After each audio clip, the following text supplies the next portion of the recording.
Question क्या है कि व्यक्तियों के एक समूह में 70% व्यक्ति पुरुष है, ठीक है। 70% जो है उसके अंदर कौन है, मेल है, जिसके अंदर से 30% भाग, 70% की बात नहीं हो रही दोस्तों, मतलब कुछ है समूह जिसके अंदर 70% मेल है और उस पूरे समूह के अंदर में से, उस पूरे ग्रुप के अंदर से 30% जो है वो शादीशुदा है। अब शादीशुदा होने के बाद में क्या बोल रहा है कि 2/7 भाग जो है वो विवाहित है, शादीशुदा है। किसका भाग, दो किसका, इस 70% जो व्यक्ति हैं पुरुष है उनका। तो हमें क्या करना है, हमें ये करना है तो महिलाओं का कितना भाग अविवाहित है, महिलाओं का कितना भाग जो है वो अनमैरिड है, हमें ये पता करना है। तो क्वेश्चन को मैं अच्छे से आपको समझा देता हूँ पहले कि क्वेश्चन है क्या। क्वेश्चन ये बोल रहा है कि भैया आपके पास में कोई ग्रुप है, ठीक है, उस ग्रुप के अंदर ये बोल रहा है कि भैया 70% पुरुष है। तो मैं इस ग्रुप में मान लेता हूँ कि 100 लोग होंगे, मान लेता हूँ कि 100 लोग होंगे। उस 100 लोग में से 70% पुरुष है। अगर 70% पुरुष है, मेल हैं, तो मैं यहाँ लिख दूँ कि 70 जो हैं वो कौन है, मेल होंगे। एम से शो कर रहा हूँ यहाँ पे, मेल होंगे। और आपको पता है कि यह अगर मेल है तो फीमेल कितनी होंगी यहाँ पर, 30 कौन होगी, महिलाएँ होंगी, ठीक है। अब क्या बोला कि 2/7 भाग इसका विवाहित है। किसका विवाहित है, इस 70 जो मेल हैं, जो पुरुष है, उसका 2/7 भाग जो है वो कौन है, मैरिड है। तो मैं अगर इसका ये लिखाऊं इस तरीके से, 2/7 भाग किसका, इस 70 मेल्स का, तो कितना आएगा ये यहाँ पर कटने पर 10 जो मेल है, 10 ये जो मेल है मतलब जो पुरुष है वो क्या है, वो है आपके शादीशुदा है। ऐसा लिख देता हम शॉर्ट के लिए, ठीक है। बात आएगी समझ में। हम ये मान के चल रहे हैं कोई ग्रुप है जिसमें 100 लोग हैं, 70% अगर पुरुष है तो मैं मान लेता हूँ कि 70 लोग होंगे, तो 30 कौन होंगी, फीमेल होंगी। अब क्या बोला कि 2/7 भाग इसका क्या था, इसका विवाहित था, तो मैंने 2/7 भाग लगाकर हमने 10 निकाल दिया। क्लियर हुई बात। अब आगे क्या है, अब आगे ये बोलता है कि ये जो ग्रुप था ना 100 का, उसके अंदर से 30% लोग विवाहित है। समझना दोस्तों, 30 महिला अलग है, इसकी बात नहीं हो रही है। यहाँ पर क्या बोला है, 30% विवाहित, मतलब कि ये जो 100 लोग थे ना, उन 100 लोग के अंदर से मैं मान लेता हूँ 100 लोग के अंदर से ये अलग है, आप इसको अलग अलग करिएगा। 100 लोग के अंदर से 30 जो लोग हैं वो क्या है, शादीशुदा है। और आपको ये पता है कि उस 30 लोगों के अंदर से 10 जो पुरुष है वो तो पहले से ही शादीशुदा हो गए, ठीक है। तो अब आपके पास में अगर 10 पुरुष अगर ये शादीशुदा है, तो ये 20 जो बचे हुए हैं, अब ये कौन है जिनकी शादी हो चुकी है, ये कौन होंगे, ये होंगी आपकी महिलाएं जिनकी शादी हो चुकी होंगी, ठीक है ना। तो अब हमें क्या करना है, हमें निकालना है महिलाओं का अविवाहित भाग। तो क्या करेंगे हम ये करेंगे कि महिलाएं कितनी है टोटल, इसके अंदर से 30 महिलाएं हैं, दिख रहा है, और उस महिलाओं के अंदर से 20 कितनी है जिनकी शादी हो, ये कितना है यहाँ पर 20 है। तो अब जब इसको काटेंगे तो हमारे पास 2/3 भाग निकल के आ जाएगा। मैं आपको फिर से समझा देता हूँ क्वेश्चन दोस्तों, क्या है कि टेंशन ना लें आप, पहली चीज़ तो कि ये क्वेश्चन जो है थोड़े लेवल के हैं, तो आप लोग बड़े इजी तरीके से समझिए इनको, कोई इतना डिफ़िकल्ट क्वेश्चन नहीं है। मैं वापस आपको बताता हूँ कि एक ग्रुप है जिसके अंदर 100 लोग हैं, ठीक। उन 100 लोग के अंदर से बोला है कि 70% पुरुष है। देखो 100 लोग अपन ने माना है, पहली बात तो 100 हो सकते हैं, 1000 हो सकते हैं, कितने भी हो सकते हैं।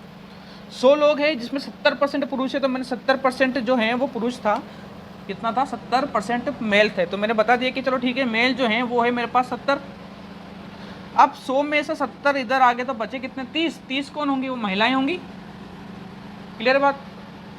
अब क्या बोलता है कि जो आदमी लोग हैं उनमें से 2/7 भाग कौन है, शादीशुदा है। तो मतलब भैया 70 लोग हैं ना ये पुरुष, उसका 2/3 भाग क्या है, शादीशुदा है। तो निकालो ना 2/3, इस तरह से निकालते हो, 2/3 भाग निकाल दिया। तो 10 जो लोग हैं, 10 ये जो लोग हैं ये कौन है, शादीशुदा हैं।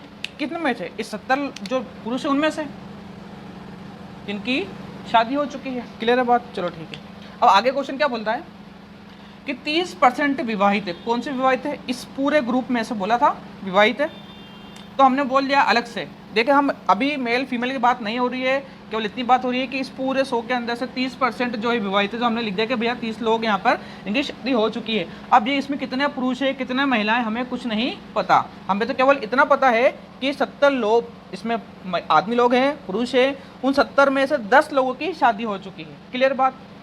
अब क्वेश्चन ने क्या बोला था, 30 लोगों की शादी हो चुकी है, 30% की शादी हो चुकी है। और आपको ये पता है कि 30 की अगर शादी हो चुकी है तो उसमें से 10 तो पुरुष, ये पुरुष ही है, तो बचा कितना है? 20। अब 20 कौन है? ये 20 कौन होंगे? महिलाएं होंगी ना, सीधी सी बात है। अब 20 ये महिलाएं हैं जिनकी शादी हो चुकी है, और इसके ग्रुप में टोटल कितनी महिलाएं आती? इतनी। तो इन दोनों का रेशो निकाल लो, तो आपका आंसर आ गया। सिंपल क्वेश्चन था। दो संख्याएं। तो अगला क्वेश्चन क्या है कि हमारे पास यहाँ पर दो वैल्यू दी हुई है।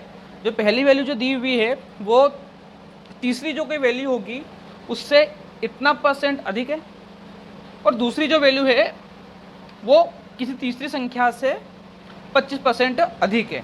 तो हमें ये नहीं पता कि तीसरी संख्या क्या है। पहली चीज़ तो हमें ये नहीं पता है कि तीसरी संख्या दोस्तों क्या है। हम उसको मान लेते हैं C मान लेते हैं।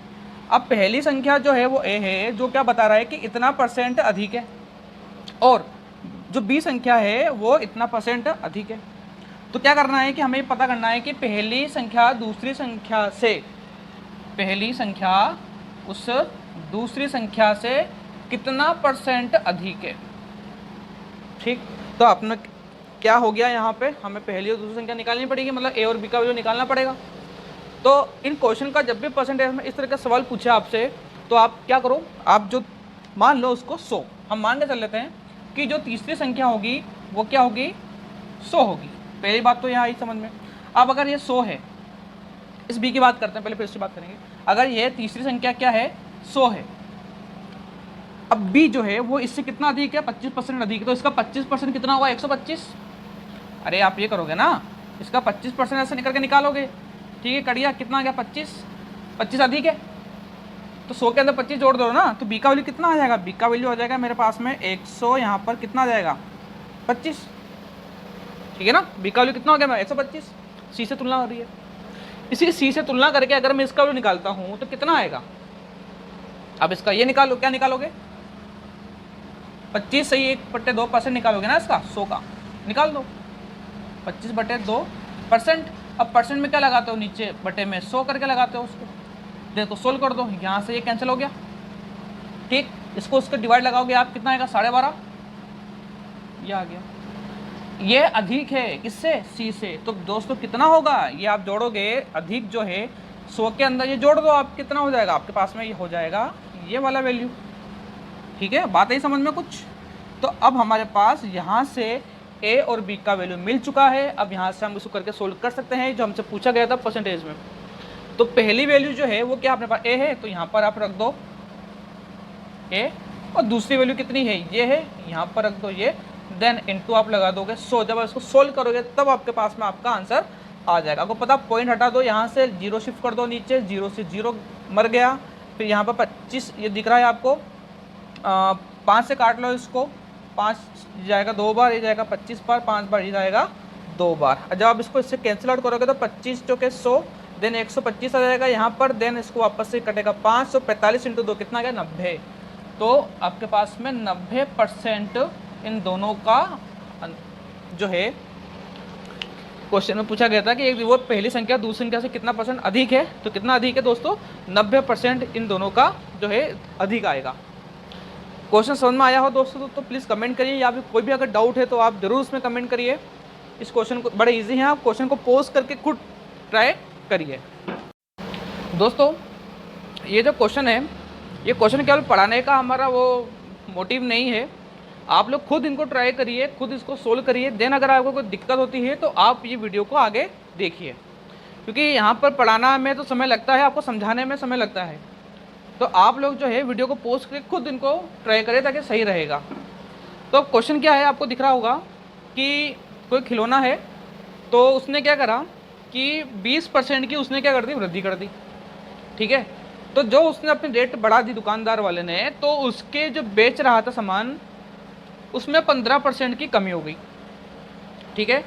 तो अब बात ये हुई कि भैया उसके गुल्लक पे कितना असर पड़ा, मतलब उसकी कमाई पे कितना असर पड़ा, कि पहले की तुलना में अब ज़्यादा कमा रहा था या पहले ज़्यादा कमा रहा था। मतलब क्या है आप समझिए इस चीज़ को, कि कोई व्यक्ति है, जैसे मैं हूँ, मान लीजिए मैंने क्या करा कि मैं 100 रुपये की चीज़ बेचता था, 100 खिलौने, 100 रुपये में 100 में खिलौने बेचता था। अब मैंने क्या करा कि इसकी जो बेच रहा था 100 रुपये, मैंने उसके ऊपर 20% बढ़ा दिया। अब मैं 100 रुपये क्यों ले रहा हूँ, आप सोच रहे होंगे मैं 100 रुपये क्यों ले रहा हूँ, क्योंकि 100 जो है परसेंटेज में बड़ा ईजी पड़ता है कैलकुलेट करना। 100 मैंने लेके आया और 100 रुपये में उसको बेच रहा था। अब मैंने क्या करा, मैंने 100 रुपये पे नहीं बेचा, मैंने 20% बढ़ा दिया। 20% बढ़ाते इसकी रेट कितनी होगी, 120 रुपये। तो मैंने जैसे इसकी 120 रुपये कर दी रेट, तो अब यहाँ पर जो 100 रुपये में बेच रहा था ना, अब मैं 100 चीज़ें बिक रही थी, अब वो 100 में नहीं बिके। उसमें क्या हुआ, 15% कमी हो गई। मतलब 100 का 15% में कमी, मतलब 85 रुपीज़। ये 85 जो चीज़ें बेच रहा था वो, मतलब हुआ क्या कि मैंने जैसी रेट कर दी 120 रुपये, तो वो उसकी बिक्री में कमी हो गई। तो वो कितना बिकने लग गया मेरा सामान, अब 85 जो 85 खिलौने थे वो बिकने लग गया। पहले 100 रुपये में 100 खिलौने बेच रहा था, अब 120 रुपये में 85 खिलौने में बेच रहा हूँ। तो अब मुझे प्रॉफिट हुआ कि लॉस हुआ, ये मुझे पता करना है इस क्वेश्चन के माध्यम से। तो वो देखेंगे। तो मैं ये कर देता हूँ पहले कि 100 रुपये में मैं पहले क्या करता था, इस 100 रुपये में 100 खिलौने बेचता था। ठीक है, 100 रुपये में ये 100 खिलौने में बेचा करता था। ठीक है, 100 रुपये में 100 खिलौने में बेचा करता था। तो मेरे पास टोटल कमाई कितनी होगी, टोटल कमाई की 100 इंटू, मैं इसको इंटू कर देता हूँ यहाँ पर, 100 इंटू 100, तो कितना हो गया मेरे पास 10,000। तो मेरे पास कमाई कितनी होती थी दोस्तों, 10,000 रुपये की। ठीक है ना, 10,000 रुपये की मेरे पास कमाई होती थी। 100 रुपये की चीज़ को मैं बेचता था, 100 मेरे खिलौने बिकते थे, तो 100 खिलौने बेचने पर मुझे 10,000 रुपये का पैसा मिलता था। अब मैंने क्या करा, इस जो रेट थी उसके ऊपर 120% इसका मतलब रेट हो जाएगी। 20% बढ़ाने पर 20% बढ़ा देंगे तो कितनी रेट हो जाएगी इसकी, 120। अब मेरे पास खिलौने कितने बिक रहे थे दोस्तों, अभी मैंने बताया था कमी, तो कमी का मतलब 85। तो अब मैं टोटल कितने रुपये में बेच रहा हूँ, तो यहाँ पर इंटू कर दूँ मैं 85 को। ठीक है, अब इनको इंटू करवाने पर कितना आएगा, ठीक है दोस्तों, इसको उसको इंटू कर देंगे हम यहाँ पर, तो कितना मिलेगा मेरे को, 10,200 रुपये। तो आपको फ़र्क दिख रहा है दोस्तों कि फ़र्क कितने रुपये का, 200 रुपये का। तो अब मुझे कितने का प्रॉफिट हो रहा है, 200 रुपये का प्रॉफिट हो रहा है। तो मुझे ये पता करना है कि भाई मेरे को परसेंटेज में कितना प्रॉफिट हो रहा है। परसेंटेज में रुपये का तो मुझे पता चल गया 200 रुपये का हो रहा है। परसेंटेज से पता करने के लिए जो मेरा पहला जितने में बेचता था, कितने में, उसके बेस पे तो निकाल हुआ ना मैं कि मुझे प्रॉफिट हुआ कि लॉस हुआ था, उसके आधार पर कितने का हुआ, 200 रुपये का इंटू 100। तो यहाँ से ये कैंसिल हो गया, यहाँ से ये कैंसिल हो गया, कितना बचा, 2। तो इसका आंसर कितना होगा दोस्तों, 2% में मुझे क्या हो रहा है, लाभ हो रहा है, मुझे क्या हो रही है इसमें प्रॉफिट हो रहा है। ठीक है दोस्तों।